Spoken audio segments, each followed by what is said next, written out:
ወይ ድማ ካብ ደገን ዝመጸ ቶም ስድራ ቤት ዌልካም ኢሎም ይቅበልዎ ኣክንዲ በኣውያት ብመርድእ ዝቅበልዎ ዌልካም ኢሎም ገዛውቲ ይእከብ ይሕጎሱ ከመይ ነይሩ ስደት ከመይ ጌርካ ሓሊፍካዮ ስራሕ ከመይ ነይሩ እንታይ ትሰርሕ ነርካ ክብልዎ ማለት እዩ ነቲ ገጸ ባህሪ ተትገብራ ብጣዕሚ ተሓጎስኩልካ ማለት እዩ ተደይ ኮይኑ ግን እቲ ባጡ ዝብል ድሕረ ባይታ ዘለዎ ወይ ከዓ እቲ ገጸ ባህሪ ማለት እዩ ካብ ስደት ምስተመለሰሲ ቶም ስድርኡ ኣክንዲ ብሓጎስ ብዕልልታ ዝቅበልዎስ ኣውያት ገይሮም ልክዕ ከም መርድእ ዝመጾም ኣይ እንዳበሉ እዮም ተቀቢሎሞ ማለት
ሰላም ከመይ ቀኒኹም ዝኸበርኩም ተኸታተልቲ መደብ ቤተ ተስፋ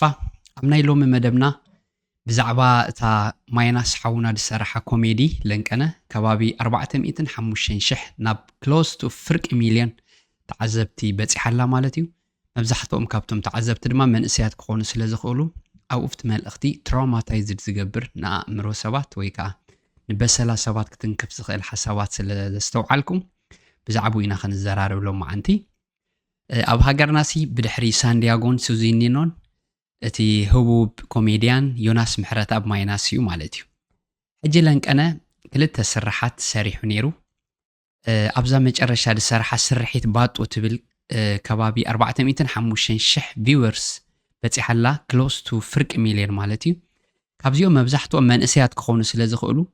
ኣብኡ ድማ ትራውማታይዝድ ዝገብር በሰላ ናይ ሰባት ክሃርም ዝኽእል ዓይነት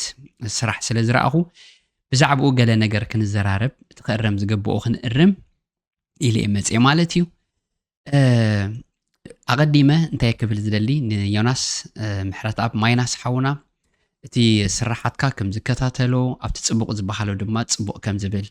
መብዛሕትኡ ዘስሕቕ ኣዝዩ ኮሜድያዊ ዝኾነ ስራሓት ኣለካ I appreciate you ማለት እዩ ኣብዛ ሰሙን እዚኣ እውን ሰራሕካያ ብዛዕባ እቲ ወዲ ዓፋር ገፋፋ ዓሳ ኣቦ ፋድል ዓሊ ትብል ኣዝያ ተገርም ዛንታ ሓቀኛ ዛንታ እያ እቶም ዓሳ ከገፉ ዝኸዱ እሞ ካብቶም 11 ደቂ ዓፋር እቶም 5 ተመሊሶም እቶም 6 ግን እታ ጃልባ ሻርክ ነቲ ኔት ናይቲ ዝገፍሉ ዝነበሩ ሰኪዔት ሒዝዎ እታ ጃልባ ምስ ተገልበጠቶም ካብኦም ሓንቢሶም ግን በብቁሩብ ተስፋ እንዳቆረፁ እንዳደኸሙ ትጫው በሊዕዎም ከም ዝሞቱ ትገልጽ እቲ ዓሊ ድበሃል ድማ ነቲ ፋድል ድበሃል ቆልዓ ኣቡኡ ምዃኑ መርዓት ከላ ሰበይቱ ገዲፍዋ ኣብኡ ከም ዘይተመልሰ ትገልጽ ብጣዕሚ ተገርም ዓይነት ዛንታ ማለት እዩ ከም ተኸታተልክዋ ኣዝዩ ድማ ነቲ ስራሕካ ከም ዘድነቕክዋ ኣብኣ ክገልጸልካ ፈቱ ምክንያቱ ክወቕሰካ ኢለ ጥራይ ደይኮንኩስ ኣፕሪሺየቱን ክገብረካ ከም ዘለኒ ኣብ ጽቡቕ ክንብል ኣብቲ ክእረም ድግብኦ ድማ ክንእርም ከም ዘለና ኢለ ማለት እዩ ንሰብ ጽቡቕ ክትብሎ ኣለካ ኣብ ጽቡቕ ግዜ ድሕር ክእረም ድግብኦ ድማ ክትእርም ኣለካ ብዝብል ከምኡ ክንለምድ ስለ ደለና ማለት እዩ እምበኣር ዛ ስርሒት ባጡ ትብል ለንቅነ ድሰራሕከያ 405,000 ቪወርስ በፂሓላ እቲ ቻነል ካውን ከባቢ 333,000 ሳብስክራይበርስ ኣለዎ which is ጸላዊ ሰቢኻ ማለት እዩ ኣብ መንእሰያት ናይ ኤርትራ ካብኡ ሓሊፉ እውን ኣብ ትግራይ ኣብ ትግርኛ ክሰምዕ ዝኽእል ሰብ ጽልዋ ኣለካ ማለት እዩ ሕጂ ኣብዛ ስርሒት ባጡ دا قرص كوكا كسمعكم كفتني اتي باطو زبل دحره بايتا زلو ወይ ካቲ ገጸ ባህር ማለቴ ካብ ስደት ምስተመለሰሲ ቶም ስድርኡ ኣክንደ በሓጎስ ብዕልልታ ዝቀበልዎስ ኣውያት ጌሮም ልክዕ ከም መርድእ ዝመጾም ኣይ እንዳበሉ እዮም ተቀቢሎሞ ማለት እዩ ጎረባብቲ መጺን እንተኾንኩም ሬስኡ ዲ መጺኡ ኖ ብህይወቱ እምበር መጺኡ ኢለን ብኣውያት ከም ተቀበልኦም ማለት እዩ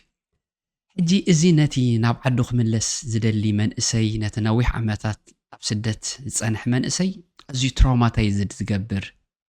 ነቲ በሰልኡ ዝሃርም ኣብ ልዕሊ ቁስልስ ጨው ከም ምንስናስ ዓይነት እዩ ማለት እዩ تريسا متينو هو متينو أبي لأنه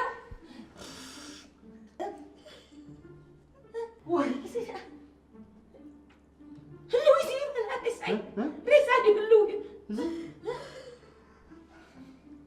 واي يا سمعت يا سمعت يا سمعت بتوسخون زي باطو زبل ገጸ ባህሪ ኣብ ስደት ከም ዘይረብሕ ከም ዝመጅነና ዓይነት ከምዚ ሓሪጭ እዩ ትብል ቃል እውን ተጠቂምካ ሓሪጭ እዩ ማለት ሓሪጭ ወስዲ ከምዚ ድራግ ወስዲ ማለት እዩ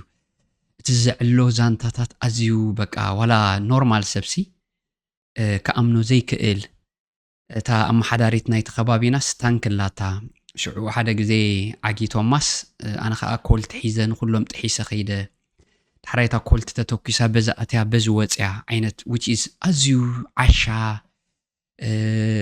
حما أنصبقن كم مزازن زي كإل عينت قدس بحر جيركا ساري حكاية مالتيو كنت وصل هذا أزعد هذا أودي بابا كنت ولا لا زعدي بابا زود ذا تيا خوينا هذا حرجة بابا فوقيسا مجنون سقلت سيارة كيرة سبقت أميرة بابا داربين درا خوينا خلو زريرة خو مطرح خوينا علانا هذا بري بنا ها هذا خوينا ده فوقيسا دو حرجة بطعم حرج خوينا ده تا خوينا ده أميرة زين فين عقلت توصلني رادي قال ده ترتيره ولا سمع ده تيك قالت على رادي تيك توك واقف تفسي ادري اني انت ما تفسي فيسبوك اقص مصحف انت معك قال اخواك ريني معك واتساب شد بزح يكون تنافتي حساب تعبوا لهم قلت لك زيري ايه انت حساب تعبوا لهم سناب شات بعد هذه دحن شعخ انا بإرترا تمليسو دحراي سدرو باويات تقبيلهم خمس زبلنايو دحراي تدمصو حسابات دما بانك نزمت إلو مالتيو بانك خزمتو حسابات كم زمت علوم اجي اتي ملأختوسي تأبدقى زلو سب أبرأسي دما اب فيسبوك اب تيك توك كم دوعل افتي سناب شات كم زوعل زمجننا عينت كم تدبلكو أأمر أولي صحة عينت سب غيركا إخا قريب كاو مالتيو حجين اتي أبدقى زلو من أسيسي كابزا كوميدي زيا انتا يدو مهار مجمرتا أتاوش زلو من أسيون بقى أبدأ زلو سب كم زمجننا كم نجار كم زي بلو أب صراحة بتمرت كم زي دمع عينت غير كقريب كيو مالتيو جيت حق أجن زمت بلو مزل خان أبنت أب تيك توك أب فيسبوك زوعلو صراحة فتح حسابات ببرسنت اندحراق أميتنا يوم حموش مئتاويت يوم زخوني لي ده حسب قوتيرة كمان شمسب كينت زوع عنبر كستون مبلنا مالتيو أتتيس عن حموشن مئتاويت نايمن إسينا طوار سدرا تماهيرو باتشلرو ماسترسو بي اتش دي او تتتك أملو نز سدت آزيو تتك أملو مالتيو تزي تتك أملو خا أي تتك أملو مالتيو which is 1% مبزحتو أجن 4 حموشة سدرا دت أور كلتا 3 سرح دسرح أما على 10 تقلتا 10 شدوشة ساعات دسرح إرتراوسي كمت نفلت مالتي تعرام نسدرو بحالي نرأسو قديفو نسب زنبر إيو مالتي حجز ذهب كيو قد صباحري فتسيمو دي وكلنا تأبدأ قزلو سبيو انتقي الكون بزح فيورس لزرخبت حجيتنا يوتيوب دوت أخيو سلا زرخب كيو تتوردا حولنا تاو مخري يقلت ألكا مالتيو أبوتا كومنتون في اللايتا سوات فتيخو ما كلتا 100 سوات ريخو ما زبالكايا فيديو أو زلو كومنتاتون كتن ببوت خيلي خا مالتيو قال خاو كان نببينا مالتيو كرميو جن نزار دراماسي بتصبق